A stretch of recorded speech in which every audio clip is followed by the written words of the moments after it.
Good morning, comic book fans. Welcome back to Comics in 5 Minutes. I am Revel Shorty.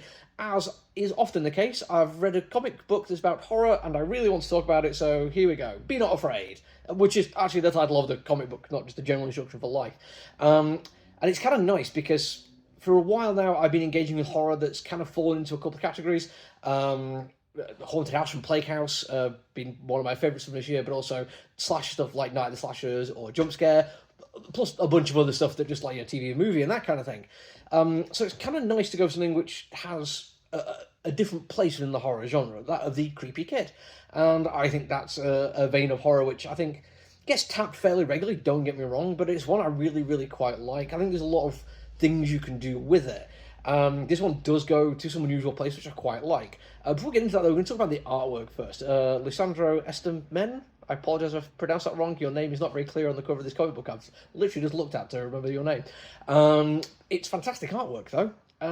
I do feel, however, it might be something which would put some people off.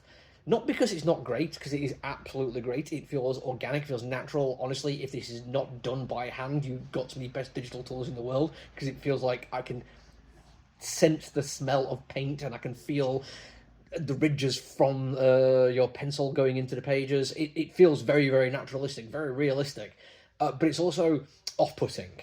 It plays around with concepts which I usually really enjoy when I talk about comic book artwork, and sometimes I've seen people do it wrong and it looks like I could mistake it for this kind of artwork. It isn't, though. When people do like 3-point perspective wrong, it just means they've not got their POV in the correct place, or they don't get where all the different points of perspective will be. Sometimes people don't understand how foreshortening works when you're looking from certain angles on people, and those individual mistakes can stand out. In this case, though, there is a genuine effort made to make stuff not quite work from the point of view we're looking at it from.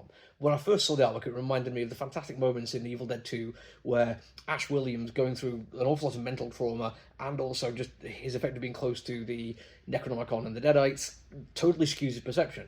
And there's a rather fantastic trick where they flip cameras a little bit so you do get this sense of what you're looking at makes no sense why it is disappearing into the background in the way it is. It's brilliantly done, and to see it in this comic book, I was like, oh, this is fantastic. This is very much horror visualization. I'm 100% into it. Individual character design, apart from that, is brilliant. There's a fantastic sense of setting to it, very dark, rich colouring, fantastic use of shadows. When we do get colours, they are bold but not like vibrant. They are deep and rich and fantastic to see. And we don't really get to see much in the way of what most people would think of as horror, but what we do get is so disconcerting and unnerving that it absolutely is that and it can't be anything else. Onto the writing a little bit now. Yeah, I said creepy kid. It totally is, but it's more than that, because most of the time when we're encountering this kid, he's 17 years old, but he's not a human in the way we would think of it. He doesn't have the same viewpoint on life that we do, and people will not understand him because of that.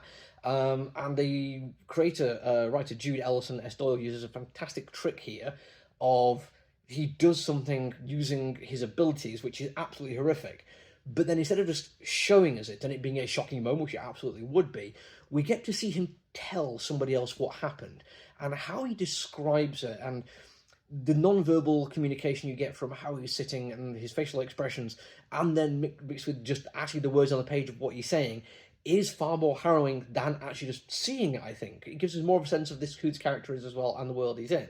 And who this character is tied into the religiosity of the comic book. Now, this is something else that I do read quite a lot of. I do find kind of frustrating this idea that when you're building religion, particularly Christianity, into horror, most of the time you're going to go to stuff like exorcism because, oh no, there are actually demons and exorcists are doing good stuff, not just traumatizing people with mental and physical disabilities. In this particular case, the well they've gone to is from, well, the one other occasion I remember seeing it done very effectively is a horror movie called The Prophecy.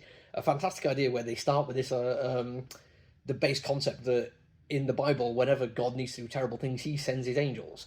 These are not benevolent beings. The idea of a guardian angel is very different than the way they are presented in the Bible. Lucifer, Morningstar, was an angel. And taking that idea and turning it into something horrific, and I'm not going to tell you exactly what the plot of the comic book is, I'm not going to do that to you, I want you to go and enjoy it yourself, but going to that place of religion as horror is far more interesting to me, and it sets the world again at a slightly odd edge, and it again feeds into this idea that we're seeing things in an unusual manner. The entire comic book, art, writing, base concepts, all of it comes together to give a unified view, and it is horrifying, disconcerting, and upsetting, and I really liked it. That's it for me for now, though. So I'll see you all again. Look after you, everyone. Stay safe. Bye!